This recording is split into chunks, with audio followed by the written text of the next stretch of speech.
Bombastic side-eye, criminal offensive side-eye. Aku hanya memikirkan satu peraturan penting. Kenapa kau lakukan hari ini kalau kau bisa melakukannya besok?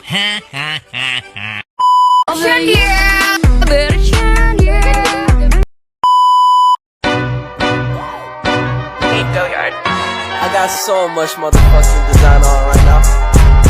Break it down, bring it back, make it clap. I got 3 old thoughts, new. Halo semuanya, kembali lagi di video YouTube aku. Kali ini aku akan membahas tentang irisan antara unsur intrinsik prosa fiksi dengan unsur intrinsik puisi. Kalau penasaran, jangan lupa ditonton sampai habis ya. Yang pertama, kita akan membahas tentang unsur intrinsik dari prosa fiksi. Unsur intrinsik dari prosa fiksi sendiri terdiri dari tema, tokoh, latar, alur, sudut pandang, gaya bahasa, dan amanat. Berikut slide tentang penjelasannya. Yang pertama ada tema. Tema adalah ide atau gagasan yang ingin disampaikan pengarang kepada pembaca. Gagasan inilah yang mendasari isi dari keseluruhan sebuah cerita. Yang kedua ada alur. Alur adalah urutan kejadian yang ada di dalam cerita. Setiap kejadian tersebut terhubung secara sebab akibat, sehingga peristiwa yang satu merupakan sebab atau akibat dari peristiwa lainnya. Yang ketiga ada tokoh. Tokoh adalah pelaku yang ada di dalam cerita. Terdapat dua jenis tokoh di dalam prosa, yaitu tokoh utama dan tokoh tambahan. Yang keempat ada latar. Latar adalah keterangan mengenai tempat, waktu, dan suasana saat terjadinya peristiwa yang diceritakan.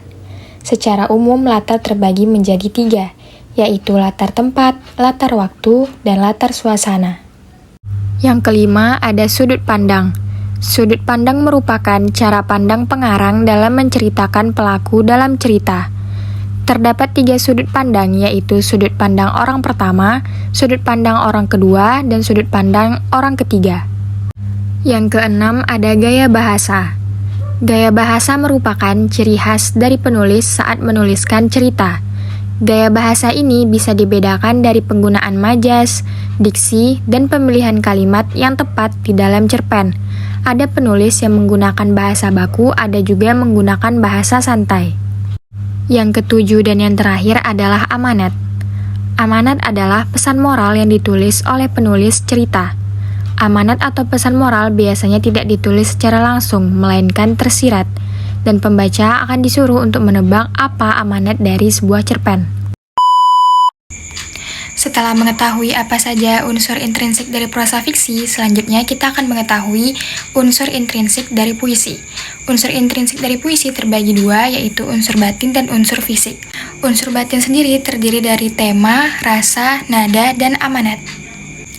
Unsur fisiknya sendiri terdiri dari diksi, rima, imaji, tipografi, kata konkret, dan gaya bahasa. Berikut penjelasannya. Unsur batin yang pertama adalah tema. Tema merupakan gagasan pokok dalam penciptaan puisi. Penyair menjadikan tema sebagai dasar untuk menyampaikan maksud dari puisi yang diciptakannya. Yang kedua ada rasa. Rasa adalah sikap penyair terhadap pokok permasalahan yang terdapat dalam puisinya. Pengungkapan tema dan rasa erat kaitannya dengan latar belakang sosial, pengalaman, dan psikologi dari penyair. Yang ketiga ada nada. Nada adalah bentuk sikap penyair terhadap pembaca. Nada memiliki kaitan erat dengan suasana. Penyair dapat menyampaikan puisi dengan berbagai nada. Yang terakhir ada amanat. Amanat adalah pesan yang terkandung di dalam sebuah puisi. Amanat merupakan pesan yang tersirat di balik kata-kata yang disusun maupun berada di balik tema yang diungkapkan. Penyampaian amanat tersebut disampaikan oleh penyair secara sadar maupun tidak sadar dalam karyanya. Unsur fisik yang pertama yaitu diksi. Diksi adalah pemilihan kata-kata yang digunakan oleh penyair dalam puisinya. Puisi adalah bentuk karya sastra yang padat dengan sedikit kata-kata. sehingga diksi atau pemilihan kata menjadi sangat penting bagi nilai estetika puisi. Unsur yang kedua adalah rima. Rima adalah persamaan bunyi pada puisi. Rima bisa terdapat di awal, tengah, atau pada akhir baris puisi. Yang ketiga ada imaji. Imaji adalah penggambaran hal yang dibayangkan oleh penyair. Imaji berguna untuk memberi gambaran yang jelas, suasana yang khusus, serta menghidupkan gambaran yang ada di dalam pikiran penyair. Yang keempat ada tipografi. Tipografi adalah bentuk puisi yang dipenuhi dengan kata, tepi kiri kanan dan tidak memiliki pengaturan baris. Biasanya pada baris puisi tidak selalu diawali huruf besar atau kapital, serta tidak diakhiri dengan tanda titik. Yang kelima adalah kata konkret. Kata konkret maksudnya adalah keinginan penyair untuk menggambarkan sesuatu secara lebih konkret atau berwujud. Oleh karena itu, dipilihlah kata-kata yang membuat segala hal terkesan, dapat disentuh, dan dibayangkan. Yang terakhir adalah gaya bahasa. Gaya bahasa merupakan cara penyair menggunakan rangkaian kata dalam mengungkapkan sesuatu. Setiap penyair memiliki gaya bahasanya sendiri.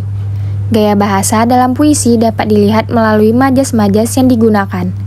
Majas sendiri dibagi menjadi 4, yaitu majas perbandingan, majas penegasan, majas pertentangan, dan majas sindiran. Berikut ini adalah beberapa perbedaan dari unsur prosa fiksi dengan unsur puisi. Yang pertama, pada prosa fiksi terdapat tokoh, sedangkan pada puisi tidak. Yang kedua, pada prosa fiksi terdapat alur, sedangkan pada puisi tidak terdapat alur. Yang ketiga, pada puisi terdapat tipografi, sedangkan pada prosa fiksi tidak ada tipografi. Yang keempat, pada prosa fiksi terdapat sudut pandang, sedangkan pada puisi tidak terdapat sudut pandang. Adapun persamaan dari unsur intrinsik prosa fiksi dan unsur puisi, yaitu prosa fiksi dan puisi sama-sama memiliki unsur tema, amanat, dan gaya bahasa.